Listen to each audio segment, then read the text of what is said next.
বেলা ছোট, তাই আপনাদের কাছে অনেক নেতাই বক্তব্য রাখেননি, আমাকে সুযোগ করে দিয়েছেন।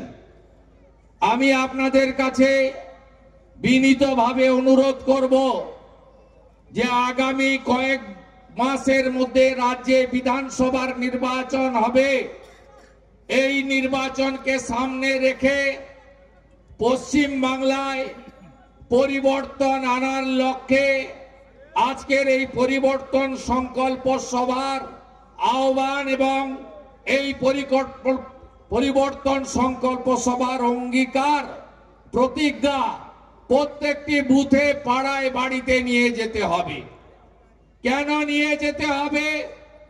তার কারণ আমি যখন ঢুকছিলাম রবীন্দ্রনাথ মাইতি বলছিলেন এই রাজ্যের বর্তমান যে সরকার 15 বছর ধরে রাজত্ব করেছে, এই সরকার আমাদের বাংলার গৌরবকে ধ্বংস করে দিয়েছে। বাংলাকে 15 বছর রাজত্ব করে 25 বছর পিছিয়ে দিয়েছে। তাই বাংলার হিত গৌরব ফিরিয়ে আনার লক্ষ্যে ভারতীয় জনতা পার্টিকে এখানে আনতে হবে। মোদিজির নেতৃত্বে এখানে একটি রাষ্ট্রবাদী সরকার প্রতিষ্ঠা করতে হবে। আপনারা জানেন 2021-এর বিধানসভা নির্বাচনের পরে লাগাতার যেভাবে সন্ত্রাস হয়েছে, যেভাবে গণতান্ত্রিক অধিকার কেড়ে নেওয়া হয়েছে, যেভাবে পুলিশকে দলদাসে পরিণত করা হয়েছে, এখনো এখানে আজকে আমার হাতে যে দিদিটি বোনেটি ত্রিশূল তুলে দিল, তার স্বামী নির্মল দাসকে এখানকার দলদাস মমতা পুলিশ জেলের ভিতরে আটকে রেখেছে। আপনাদের বলি, আপনারা আমাকে চেনেন। মুখবেড়িয়ায় 2001 সাল থেকে আমাকে আপনারা প্রত্যক্ষভাবে চেনেন। তার আগেও আমি ছাত্র নেতা হিসেবে মুখবেড়িয়া গঙ্গাধর মহাবিদ্যালয়ের গেটে ছাত্র আন্দোলনে সংগঠিত করেছি, নেতৃত্ব দিয়েছি।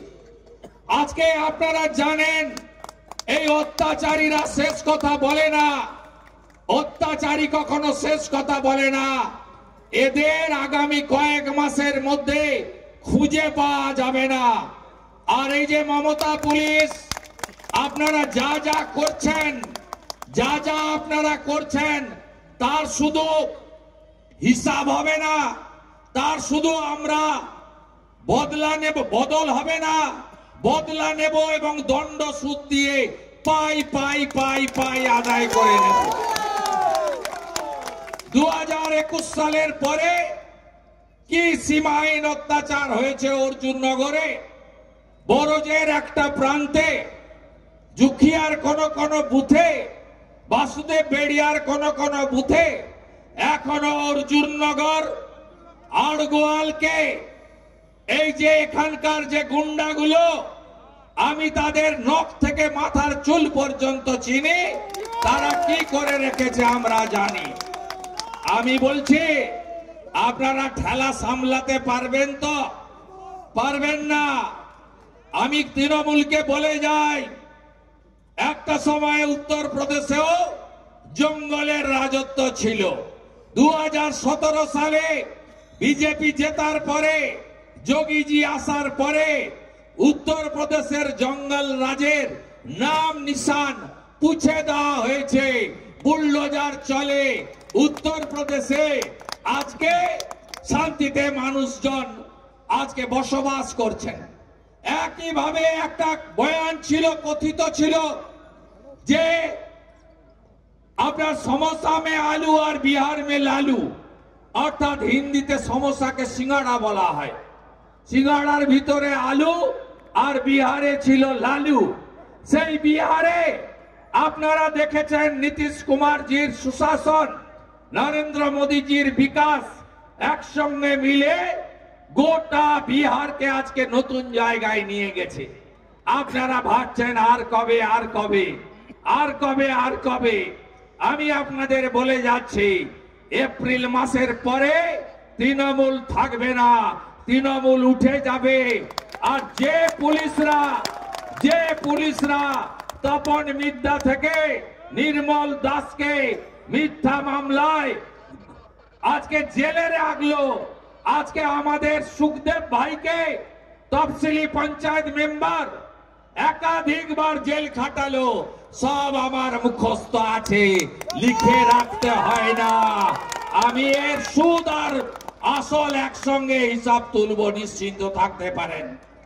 আমি আপনাদেরকে বলতে চাই, গত কয়েক মাসের মধ্যে যে নির্বাচনগুলো হলো, কি দেখলেন আপনারা?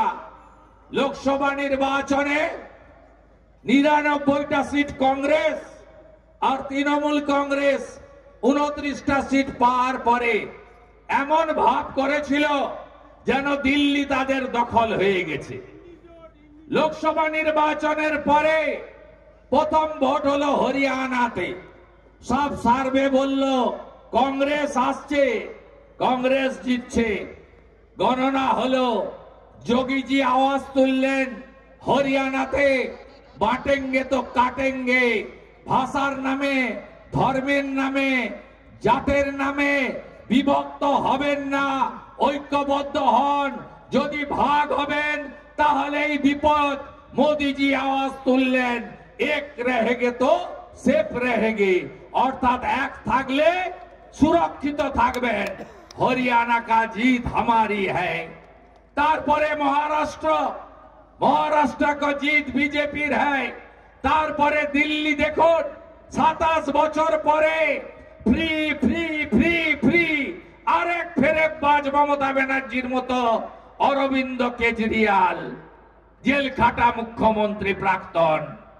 আজকে দিল্লিতে 27 বছর পরে এই 420দেরকে সরিয়ে সেখানে ভারতীয় জনতা পার্টি বিপুল ভোটে জিতে রেখা গুপ্তাকে, দিদিকে মুখ্যমন্ত্রী করেছে, আপনারা দেখেছেন। বিহারের নির্বাচন, ডবল সেঞ্চুরি বিজেপি, বিহারের তো জয় হয়ে গেছে, এবার কার পালা? এবার পশ্চিমবঙ্গের পালা। পশ্চিমবঙ্গের পালা আর তৃণমূল বাংলা ছেড়ে পালা, তৃণমূল বাংলা ছেড়ে পালা। আমি আপনাদের বলি, এত ছাপ্পা মারার পরেও লোকসভা ভোটে আড়গোয়ালে ভোট করতে দিয়েছে, বড়জের 6টা বুথে ভোট করতে দিয়েছে, দেয়নি।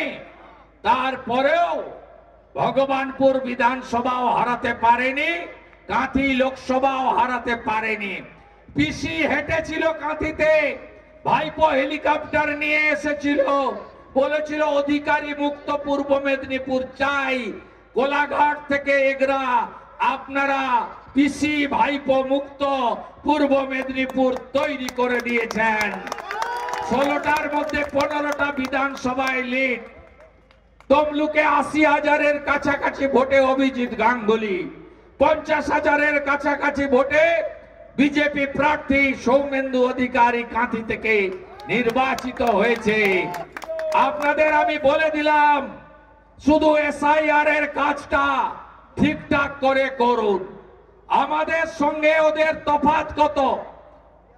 Diamond Harbour model, Keshpur line, Sellotape লাগানো ছিল ডায়মন্ড হারবারে, সব ইভিএম মেশিনে। কেশপুরে প্রার্থী হিরণকে আটকে রেখে পুলিশ এবং আধা সামরিক বাহিনীর সামনে বুথ কেন্দ্রে যেতে দেওয়া হয়নি। ঝাড়গ্রামের প্রার্থী ডাক্তার প্রণব টুডুকে গড়বেতাতে মাথা ফাটিয়ে দেওয়া হয়েছিল, দেখেছেন। ডায়মন্ড হারবারের প্রার্থীকে ফলতাতে 3.5 ঘন্টা আটকে রাখা হয়েছিল। কোচবিহারে নিশীথ প্রামাণিকের উপরে আক্রমণ হয়েছিল, হুগলিতে লকেট চ্যাটার্জির উপর আক্রমণ হয়েছিল। তারপরেও আমরা 2,33,27,000, ওরা 2,75,00,000।